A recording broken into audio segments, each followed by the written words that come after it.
ప్రస్తుతం మనం చూసినట్లయితే కనుక ఆంధ్రప్రదేశ్లో ప్రస్తుతం కాపు రగడైతే నడుస్తుందని చెప్పాలి. ఎందుకంటే గత కొద్ది రోజులుగా రాంబాబు మాజీ మంత్రిగా ఉన్నటువంటి రాంబాబు గారి మీద జరిగినటువంటి దాడి ఏదైతే ఉందో దాడి నుంచి కూడా కాపు నేతపై దాడి అంటూ కూడా వైసీపీ కాపు కులం ముద్ర రాంబాబు గారి మీద వేసేటటువంటి పరిస్థితి నడుస్తున్నటువంటి తరుణంలో ప్రస్తుతం అలాంటి విషయాలపైన పూర్తిగా చర్చించడానికి వైసీపీ నుంచి గతంలో గెలిచినటువంటి మాజీ ఎమ్మెల్యే అయినటువంటి సింహాద్రి రమేష్ బాబు గారు మనతో ఉన్నారు. ప్రస్తుతం ఆయనతో మాట్లాడారు.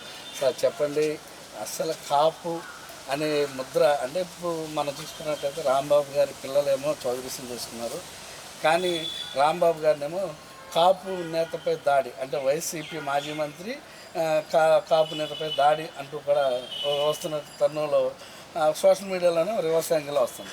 దీన్ని ఎలా తీసుకోవాలంటారు? సరే, మీరే మాట్లాడుతున్నారు. పక్కన వైసీపీ నేత మాజీ మంత్రి, అది కన్ఫర్మ్, దాంట్లో ఏం తేడా ఏం లేదు కదా. రాంబాబు కాపే. మీరు అన్నట్టుగా కాపు మనుషులు కమ్మ పిల్లలు చేసుకుంటామో కమ్మ వాళ్ళు కాపులు చేసుకుంటే వాళ్ళు మారిపోతారా? ఇప్పుడు వంగవీటి మోహన్ రంగ ఎవరు? మీరు అన్ని ప్రశ్నకి ఈ రాష్ట్రం అంతా తెలిసిన ప్రశ్న. వంగవీటి మోహన్ రంగ గారి భార్య కమ్మ, ఆయన కాపు కాకుండా పోయాడా? అంబటి రాంబాబు గారు కాపు, ఆయన భార్య కాపు, వాళ్ళ పిల్లలు ఇష్టపడి కమ్మ కమ్యూనిటీలో ఇద్దరు చేసుకున్నారు. దాన్ని తప్పు పడితే దానికి దీనికి సంబంధం ఏంటి? కాపు కాకుండా పోతాడు రాంబాబు గారు. మన రేపల్లో కాపు మీటింగ్ జరిగింది, వనభోజనాలు జరిగింది. ఆ వనభోజనాలకు వచ్చాడు. హనుమాన్ జంక్షన్ ఉంది, హనుమాన్ జంక్షన్ వెళ్ళాడు. ఏంటి దీంట్లో? ఇప్పుడు నాకు ఒకటి తెలియట్లా, దీన్ని కాపు కమ్మగా కాపుగా మాట్లాడే మాటలు తీసుకొచ్చి ఏం చేద్దామని ఈ రాష్ట్రాన్ని నాకు ఇక్కడ చెప్పండి. రాంబాబు అనే ఆయన మంత్రిగా చేశాడు. నేను అనేది ఏంటంటే, మీరందరూ ఎక్కడికి తీసుకెళ్ళి ఈ రాష్ట్రాన్ని ఏం చేద్దామన్నారు? మీ ఊరే ఉదాహరణ తీసుకున్నాం. రివెంజ్ పాలిటిక్స్ చాలా ఎక్కువ ఉంది. ఒక గడ్డి మోపు ఎత్తుకొచ్చింది ఆయన, గట్టు దిగలేడు. గడ్డి మోపు అయినా షేలో దిగితే కాలు దిగిపోతుంది, మోపు పడేయాల్సి వస్తుంది. ఎదురొచ్చిన ఆయనకి తప్పుకోకపోతే కోపంతో కష్టంతో మనుషులను చంపేసిన రోజులు ఉన్నాయి. అవన్నీ పోయినాయి కదా ఇవాళ. అంటే రివెంజ్ పాలిటిక్స్ కాలం చెల్లింది. ఇవాళ ఏంటి, ఏం మాట్లాడతారు? మీరు ఎట్లా మాట్లాడతారేంటి? అంటే ఇప్పుడు టీడీపీ చేస్తున్న రివెంజ్ పాలిటిక్స్ అని మీ అభిప్రాయం? 100% రివెంజ్ పాలిటిక్స్. దీంట్లో కాందే ఉంది. నాకు చెప్పండి ఒకసారి, లడ్డూ విషయం ఉండేవాళ్ళ. ఆ లడ్డూ విషయంలో చంద్రబాబు నాయుడు గారు టెస్ట్కి వెళ్ళి వచ్చిన తర్వాత ఏదో చెప్పిన దాన్ని బట్టి దాంట్లో పందికొవ్వు ఉంది, గొడ్డు కొవ్వు ఉంది, ఫిష్ ఆయిల్ ఉందని చెప్పించారు. ఆ తర్వాత ఇవాళ సిట్లో యానిమల్ ఫ్యాట్ లేదు, అడల్ట్రేషన్ యానిమల్తో లేదు అని చెప్పారు. దాంట్లో నేను ఇంకోటి ఇడిబుల్ ఆయిల్ ఇంకోటి ఉందా లేదా అని నేను అంటలా, అది ఉంది. దాని ఉందని రిపోర్ట్ వచ్చిందని మేమటే కదంటాం. ఇది కూడా లేదు కదా. భక్తుల మనోభావాన్ని దెబ్బతీద్దామని ఆయన ఉద్దేశం అది కాదు. ఆయన ఉద్దేశం ఏంటంటే 40% ఇంత 3 పార్టీలు కలిసి రాష్ట్రం అంతా దేశం అంతా కలిసి జగన్ మీద పోటీ పెడితే, జగన్ గారిని ఓడిస్తే ఆయనకి 40% ఓట్లు వచ్చినాయి. ఏ రోజైనా మళ్ళీ ఒక 5% ఓట్లు మారితే మళ్ళీ జగన్ గారు అధికారంలోకి వస్తాడు. ఇప్పుడు లేకుండా ఒక మాట అన్నాడు ఆయన, భూతాన్ని భూస్థాపితం చేస్తారంటున్నాడు. ఆ భూతాన్ని పేరు పెట్టింది ఆయనే, భూస్థాపితం చేసింది జగన్ గారిని. ఆ పనిలో భాగంగానే ఇది రివెంజ్ పాలిటిక్స్. దాంట్లో అనుమానం ఏముంది? అంటే మీరు చెప్తున్నారు అసలు అంతా కూడా కల్తీ, లడ్డు కల్తీ అంటున్నారు. అసలు నెయ్యి కాని దాంతో భక్తుల లడ్డూలు తయారు చేసి భక్తుల మనోభావాలతో ఆడుకోలేదా? నేను ఒక మాట చెప్తాను, ఇది ఎవరు అయాములో టెస్ట్లకు పంపించినవి? ఎక్కడొచ్చింది ఆయిల్? అది చంద్రబాబు నాయుడు గారు వాళ్ళ మామధికారాన్ని లాక్కుని ముఖ్యమంత్రి ఆయన జగన్మోహన్ రెడ్డి గారిని బదనాం చేయడం కోసం నువ్వు పంపించిన టెస్ట్లేగా. నీ గవర్నమెంట్ వచ్చిన తర్వాతగా, అంతకుముందు గవర్నమెంట్లో చేశారు. నువ్వే అడల్ట్రేషన్ నువ్వు చేయలేదనేంటి? మీరే చేసి జగన్ గారి మీద నెట్టడానికి ప్రయత్నం చేస్తున్నారు అనుకుంటున్నాను నేను. అంటే కాంట్రాక్టర్ మీ ప్రభుత్వంలో ఇచ్చిన ఆయన అంతకుముందు 2009 కంటే ముందే ఇచ్చింది ఆ కాంట్రాక్టర్ బోలీబాబు. అది మేము ఇచ్చింది ఏముంది? ఇవన్నీ ఏంటంటే చంద్రబాబు నాయుడు గారికి ఈ డ్రామాలు ఆడటం అలవాటు. ఇవాళ జోగి రమేష్ గారి ఇంటి మీద రెండోసారి దాడి చేయడానికి కూడా, రెండోసారి అంటే మొదటిసారి ఆయన అరెస్ట్ చేశారు, జైలు వేశారు. ఆయన మీద కక్ష అయిపోయిన తర్వాత అంబటి రాంబాబు గారి ఇంటి మీద దాడి చేసిన తర్వాత దీన్ని ఒక కాపు కులం మీదే దాడి చేయటం కాదు, రాష్ట్ర వ్యాప్తంగా వైఎస్ఆర్సీపీ వాళ్ళు మాట్లాడిన దాని మీద దాడి అది తీసుకురావడం కోసం రెండో రోజు ఆయన ఇంటికి దాడి చేశారు. అంటే మీరు కూడా దాన్ని చాలా క్యాచ్ చేసుకున్నారు. అంటే అంబటి రాంబాబు మీద దాడి చేస్తేనేమో కాపు నేత అని, జోగి రమేష్ గారు ఇంటి మీద దాడి చేస్తేనేమో బీసీ నేతపై దాడి అని ఈ విధంగా మీరు కూడా మీ పార్టీకి కూడా పాలిటిక్స్ని ప్రేరేపిస్తారు. అయ్యా పాలిటిక్స్ని ప్రేరేపిస్తున్నారండి. మొన్న మీరు టీవీలు చూస్తున్నారు. ఆ మహాలక్ష్మి ఎవరు ఉంది కదా ఒక ఆమె మగధ అది ఏం చెప్పింది? అసలు మేమేంటి ఈ రాజకీయాల్లో ఉండేవాడు ఎవడికాడి ఆడి పార్టీని మంచి చేసుకుంటాం కోసం అవతల పార్టీని బదనాం చేయడం కోసం అందరూ ప్రయత్నం చేస్తారు. ఆమె ఏం మాట్లాడుతుంది ఈ మధ్యన? కాపుల పండగ కాదు, ఇంకొకళ్ళ పండగ కాదు, ఇది ఖచ్చితంగా కమ్మ సంక్రాంతి అని మాట్లాడింది. దీనికి మీరేమనుకుంటున్నారు? అధికారం ఉందని దాంతో దొగ్ధతో ఇది మాట్లాడటమే కదా. అది సంక్రాంతి పండుగ, చౌదరీస్ పండుగ ఏంటండి? అంటే మొత్తం అంతా మీరే చేసేసుకుంటారా? ఇంకెవడో ఉండడా? మీరు అధికారం ఉందా కనుక మీ ఇష్టం వచ్చినట్టు సలహిస్తూ ఇంకొక మాట చెప్తున్నా, మీరందరూ కలిసి కావాలని చెప్పి జగన్మోహన్ రెడ్డి గారు ఇప్పటికే మీ కూటమి ప్రభుత్వం అల్లరైపోయింది. చేస్తానన్న పనులు మీరు సూపర్ 6 టాపు డీపు అని డబ్బాలు కొట్టుకుంటున్నారు. నిరుద్యోగ వృత్తి ఇచ్చారా? 19 సంవత్సరాల దాన్ని మహిళలకి ఇస్తున్నారు కదా, ఇచ్చేశారా? ఇవ్వలేదు కదా. ఇవన్నీ మామూలే కదా. ఎక్కడిచ్చారు?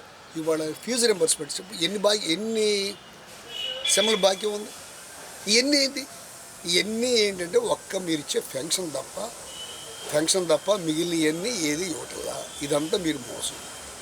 అంటే మీ ప్రభుత్వం ఇప్పుడు గతంలో ఉన్నప్పుడు చేసిన తప్పిదాలని ఇప్పుడు ఉన్నటువంటి ప్రభుత్వం బయటకు తీస్తున్న క్రమంలోనూ ఏం చేయాలో తెలవని డిఫరెంట్లో మీరు ఆ సందిగ్ధంలో పడిపోయిన పరిస్థితుల్లో ఇలాంటివన్నిటిని కూడా కక్షపూరితంగా ప్రేరేపించే మాట్లాడుతున్నారంటూ కూడా టీడీపీ వాళ్ళు కావచ్చు, కూటమి నేతలు కావచ్చు చెప్తున్నారు. దాన్ని మీరు ఒక్కసారి చూస్తారా? నిన్న టీవీలు వీడియోలు అన్నీ చూశారు కదా.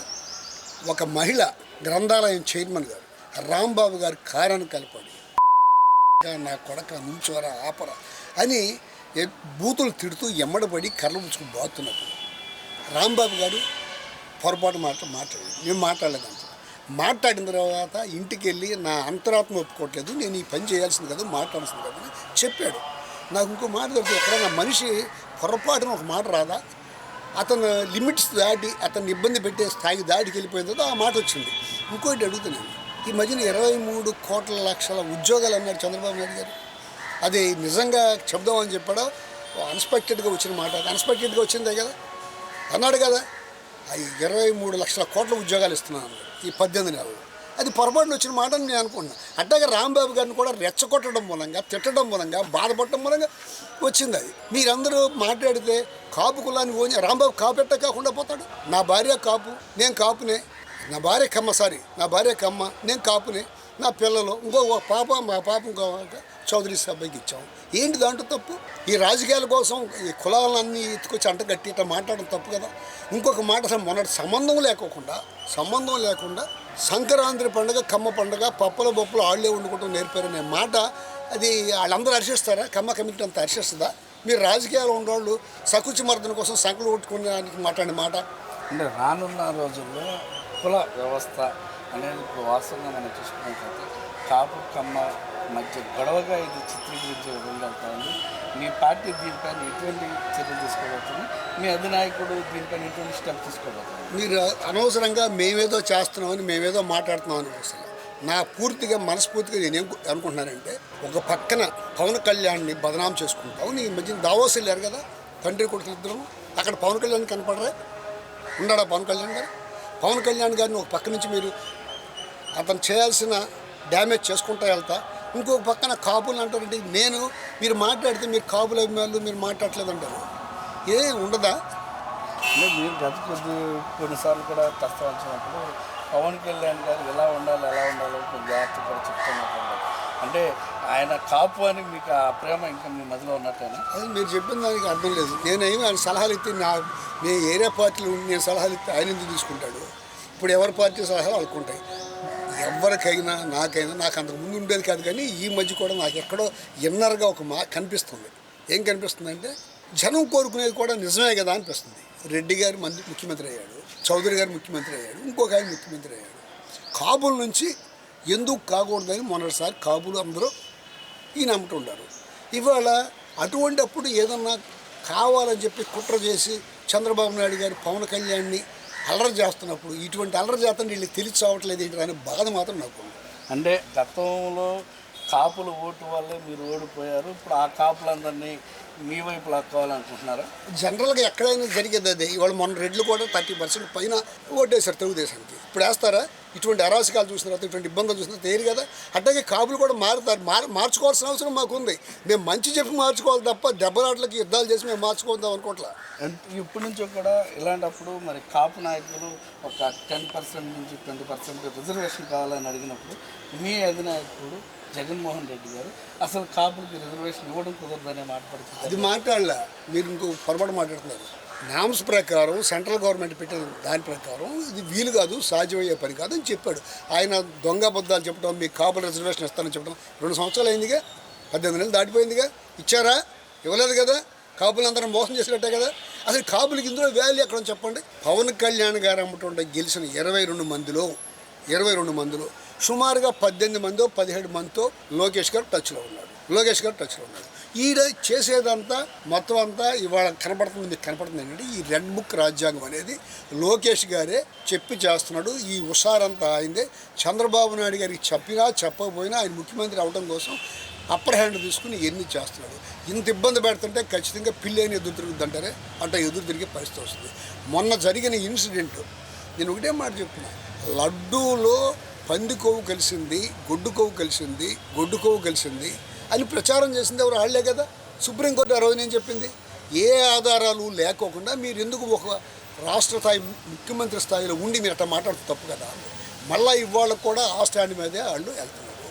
అందులో పూర్తిగా గొడ్డు కొవ్వు పంది కొవ్వు లేదు తేల్చేశారు. మిగిలి అడాల్ట్రేషన్ ఉందని చెప్తున్నారు. దాన్ని ఎవరు కాదన్నాయి, రిపోర్టే కదా. దీన్ని ఎట్టలేదంటున్నాము, అది కూడా వాళ్ళ రిపోర్ట్ ప్రకారం ఉన్నాయి. దీంట్లో నువ్వు చెప్పాల్సినది హిందువుల మనోభావాన్ని, భక్తుల మనోభావాన్ని దెబ్బతీసింది ఎవరు? ఆ పాపం ఎవరికి తగులుతుంది? ఆ పాపం చంద్రబాబు నాయుడు గారికి తగులుతుంది. దాంట్లో పవన్ కళ్యాణ్ గారితో కూడా మెట్లు కడిగించాడు ఆయనే, దాంతో మాట్లాడించింది ఆయనే. ఇవన్నీ చేసేదని ఖచ్చితంగా పవన్ కళ్యాణ్ గారిని కూడా బదనాం చేసే పరిస్థితి మెల్లిగా తీసుకొస్తాడు. రేపు ఎలక్షన్ దాకా అట్టి పెట్టుకుంటే అట్టి పెట్టుకుంటాడేమో. ఆ తర్వాత మాత్రం పవన్ కళ్యాణ్ గారిని కనుమరుగు చేసే పరిస్థితి ఆయన తీసుకొస్తాడు. అంటే రానున్నటువంటి రోజుల్లో మీరు చెప్పే లెక్కన వైసీపీ టీడీపీ మాత్రమే పోటీ చేస్తారు. అంటే కూటమి ప్రభుత్వం ఆయన ఇంకో 10 ఏళ్ళ పాటు పోటీ చేయాలని పవన్ కళ్యాణ్ గారు కోరుకున్న సమయంలో మీరు ఇలాంటి వ్యాఖ్యలు చేయడం అంటే పవన్ కళ్యాణ్ గారి ఆశయాలు కూడా మీరే డ్యామేజ్ చేస్తారా? పవన్ కళ్యాణ్ గారి ఆశయాలు నేనేం డ్యామేజ్ చేయను. కాపులందరూ కలిసి చంద్రబాబు నాయుడు గారి కాళ్ళ కింద కూర్చోబెడితే కూర్చోడానికి సిద్ధంగా ఏమి లేరు. నీకు మొన్న నువ్వు చెప్పిన మాటలతో నువ్వు రెచ్చగొట్టిన దాంట్లో కాపులకు మాస్ హిస్టీరియా వచ్చి మీకు ఓటేశారు. మళ్ళీ నువ్వు తీసుకెళ్ళి లోకేష్ గారికి ఓటేయమంటే కాపులందరూ ఓటేస్తారా? ఇది జరిగే పనేనా? ఆ ప్రయత్నంలో నువ్వు ఉన్నావు. ఆ ప్రయత్నంలో చంద్రబాబు నాయుడు గారు చేయించుకుంటారు. మీకు ఎక్కడ గౌరవం ఉంది? ఒక డిఎస్పీని భీమవరంలో డిఎస్పీని ట్రాన్స్ఫర్ చేయడానికి ఎన్నేళ్ళు పట్టింది? అదంతా పబ్లిక్లో రివర్స్ వస్తుందని చెప్పి చివరికి ఏదో చేశారు. ఆ డిఎస్పీ మంచోడని ఆ కితాబ్ ఇచ్చారు. నీకు ఎక్కడో వాల్యూ ఉంది? నువ్వు హోమ్ మినిస్టర్ తీసుకుంటున్నావు అంటే పరిపాలన బాగా లేదనే కదా. ఇవాళ దాన్ని నువ్వేం చేయగలుగుతున్నావు? ఈ ప్రభుత్వంలో చంద్రబాబు నాయుడు గారిని కాదని, లోకేష్ని కాదని నీకు ఏమీ చేసే పరిస్థితి. కాకపోతే పదే మేము 15 ఏళ్ళు కలిసి ఉంటాం, 20 ఏళ్ళు కలిసి ఉంటున్నాం. నువ్వు కలిసి ఉండే తప్పులేదు. నీ ఎమ్మటి జనం మాత్రం ఒక్కొక్కడు జారిపోతున్నారు. నీ ఎమ్మటి జనాన్ని ఏ నాయకుడైనా ప్రజలతో మమేకమై ప్రజల్ని జాగ్రత్తగా చూసుకోకపోతే వెనక్కి వెళ్ళిపోతాడు, సహజం. నిన్న జగన్ గారి ప్రోగ్రాం ఎక్కడ జరిగింది? ఎక్కడికి వెళ్తే మరి జగన్ గారు అప్పుడు మంది ఎందుకు వస్తున్నారు? ఒకటే ఒక ఉదాహరణ. జగన్ గారు అంటే ఒక రకమైన భయం ఉంది. ఏం భయం? 40% ఓట్లు వచ్చినాయి. మన స్పీకర్ గారు ఏమన్నారు? గెలవగానే వాడిపోయాడు తప్పుడు సావలేదన్నాడు. అంటే జగన్మోహన్ రెడ్డి గారికి 40% ఓట్లు వచ్చినాయి. అది ఎప్పుడైనా ప్రమాదమేరా? ఒక 5% ఏ ప్రభుత్వం మీద అయినా వ్యతిరేకత వస్తుంది. ఆ వ్యతిరేకత వచ్చినప్పుడు మనం వాడిపోతాం, మనం జాగ్రత్తగా ఉండాలని చెప్పడమే కదా. ఇవన్నీ ఏంటంటే జగన్మోహన్ రెడ్డి గారిని బదనాం చేయడం కోసం, ఆయన పార్టీని లేకుండా చేయడం కోసం, రాంబాబు లాంటి వాడు ఆయన వాయిస్, ఆయన చెప్పే మాట సూటిగా ఒక పద్ధతిగా జనం మధ్యలోకి వెళ్తుంది. ఆ ఎళ్ళకుండా చేయడం కోసమే రాంబాబు గారిని దాడి చేసి చంపడానికి ప్రయత్నం చేశారు. ఫైనల్గా మీరు అసలు ఈ కాపు ఇతర కులాలకు సంబంధించి మీ పార్టీ తీసుకున్న స్టాండ్ ఎటువంటి ఉండబోతా ఉంది? రానున్న రోజుల్లో మీ అధినాయకులతో కలిసి మీరు ఎటువంటి ప్రజలకు ఉద్యమాల ద్వారా కావచ్చు, ఏ విధంగా ప్రజలకు నిలబోతా ఉన్నారు? మీరు ఏ ప్రజలకి ఎక్కడైతే అన్యాయం జరుగుతుంది అక్కడ జగన్మోహన్ రెడ్డి గారి గొంతు, వాయిస్ ఖచ్చితంగా వినిపిస్తుంది. ఇవాళ ప్రజలను మోసం చేస్తున్నారు, మభ్య పెడుతున్నారు. ప్రజలకి లోగడ ఉండంత ఇవాళ ఈ పెన్షన్స్ అయ్యి కొత్త పెన్షన్స్ ఏమైనా ఇచ్చారు ఈ 2 సంవత్సరాల్లో? ఏమీ లేవే. ఎక్కడ ఏం జరగట్లేదు కదా. ఇవాళ ఆరోగ్యశ్రీ ఉందా? ఏమీ లేవే. ఇవన్నిటిని బదనాం చేసి దీన్ని డైవర్ట్ చేయడం కోసం, ఈ పాలిటిక్స్ లడ్డూని డైవర్ట్ చేయడం కోసం రాంబాబు లాంటి మీద తగ్గు, రాంబాబు గారి మీద తగ్గు, అట్లాగే మన జోగి రమేష్ గారి మీద తగ్గు, ఇంకో 4 మీద బందర్ నాని గారి మీద ఇంటి మీద దాడి చేస్తామని, ఇంకోటి ఎంతకాలం దాడి చేస్తాను చూస్తూ ఊరుకుంటారా? ఇంటి జనం ఊరుకోరు కాదు. ఒకసారి ఊరుకుంటారు, 2 సార్లు ఊరుకుంటారు. అట్లా ఇళ్ళ మీదకి వచ్చి ఇప్పుడు నేను చూసా కనపర్తి శ్రీనివాసు రారా నా కొడక రాంబాబుగా మాట్లాడతారు. దాడి చేస్తారు, ఊరుకుంటారా ఏంటి? ఏం ఊరుకోరు. పోలీసు వాళ్ళు ఎన్ని కేసులని జడుస్తారు. పోలీసు లేకుండా మీరు ఏ పని చేయలేరు. పోలీసుని అడ్డం పెట్టుకుని మీరు చేస్తున్నారు. ఇది సరైన పద్ధతి కాదు. మన బుద్ధప్రసాద్ గారు ఉన్నాడు, బోర్డు చెబుతాడు నీతులు. 22A ఇక్కడ రద్దు చేసి ప్రజల భూమిని ప్రజలకి ఇస్తే నువ్వు దాన్ని పెడితే ఏం మాట్లాడావు దాని గురించి? ఎక్కడన్నా పవన్ కళ్యాణ్ గారిని తీసుకొచ్చో ఇంకొకటి తీసుకొచ్చి మాట్లాడావా? దాని గురించి ఏమన్నా ఉందా? రైతు ఇవాళ ఎంత నష్టపోతున్నాడు? అన్ని రకాలుగా అరటి, మిర్చి, టమాటో ప్రతిదీ దారుణమైన పరిస్థితుల్లో ఉంది. రైతులను ఆదుకునే పని లేదు. ఈ ప్రభుత్వం పతనంగా ఏమవుతుంది? దానికి ఏదో వైఎస్ఆర్సీపీ కుట్ర చేస్తుంది. ఏమీ కుట్ర పని అసలు సంగతులు జరిగే సంగతులు జనం మధ్యకి తీసుకెళ్తాం.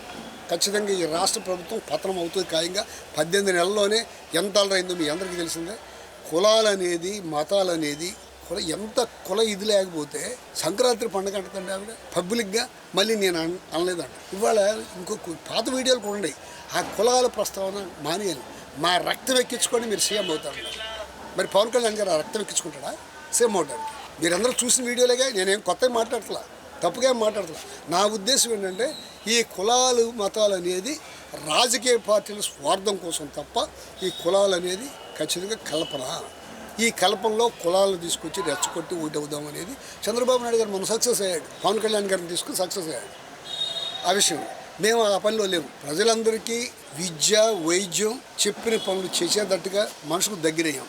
కానీ ఈ కూటమి ప్రభుత్వం అందరూ ఏకమైన తర్వాత మొన్న మేము ఎక్కడో మేమేమో వాళ్ళ భూములు వాళ్ళకి ఇచ్చి 22A రద్దు చేసాము. మేము వాడాము. పాస్బుక్ల మీద బొమ్మలు వేసుకున్నామని చెప్పి మమ్మల్ని ఓడించారు. ఇవన్నీ జనం గ్రహిస్తూ ఉంటారు. ఖచ్చితంగా జగన్మోహన్ రెడ్డి గారికి మళ్ళీ అధికారం వస్తుంది. అది నాకు చైల్డ్హుడ్ ఫ్రెండ్. ఇక్కడే పెరిగాడు. ఇక్కడి నుంచి రేపులు వెళ్ళాడు. ఇక్కడ చాలా కాలం కమ్యూనిస్ట్ పార్టీలో పనిచేసాం కలిసి. ఎప్పుడూ కూడా ఒక పొరపాటున ఒక మాట మాట్లాడేవాడు. టెక్నికల్గా, లాజిక్గా, ఒక పద్ధతి ప్రకారం మాట్లాడాడు. మొన్న ఎవరో ఆ మహిళ గారు, గ్రంథాలయం చైర్మన్ గారు, పచ్చి బూతులు తిడతా ఎంబడబడి కారంలో అద్దాలు పాల్గొడుతుంది. తమాయించుకోలేక ఒక మాటను మాట్లాడు. వెంటనే రియలైజ్ అయ్యి ఇంటికి వచ్చి ప్రెస్ మీట్ పెట్టి నేను మాట్లాడి ఉండాల్సింది కదా, అట్లా మాట్లాడుతున్నా తప్పని చెప్పాడు. ఇది అట్లాగే మీరు దీన్ని అర్థం చేసుకోమని ప్రజలకి ఆయన ఎడల జగన్మోహన్ రెడ్డి గారు పార్టీ వాయిస్, వైసీపీ వాయిస్ ప్రజల్లోకి సూటిగా ముక్కుసూటిగా మాట్లాడుతూ తీసుకెళ్తున్నాడనే బాధతో దుగ్గుతో ఆయన మీద దాడి జరిగింది. ఖచ్చితంగా ఈ దాడి అనేది చాలా పొరపాటు. అతను కాపు కాకుండా పోవడం, అతను కాపేను. చాలామంది రాష్ట్రంలో చాలా రకరకాల సంబంధాలు చేసుకున్నా ఎవరైతే తండ్రి కులం ఉంటుందో తండ్రి కులాన్నే కన్సిడర్ చేస్తారు. మొత్తంగా మనం చూసుకున్నట్లయితే ఏదైతే ఇప్పుడు జరుగుతున్నటువంటి సంఘటనలు ఏవైతే ఉన్నాయో ఈ సంఘటనలన్నింటినీ కూడా చూసే జరిగే క్రమంలో ఎక్కడ కూడా చూస్తూ ఊరుకునే పరిస్థితి అయితే లేదు.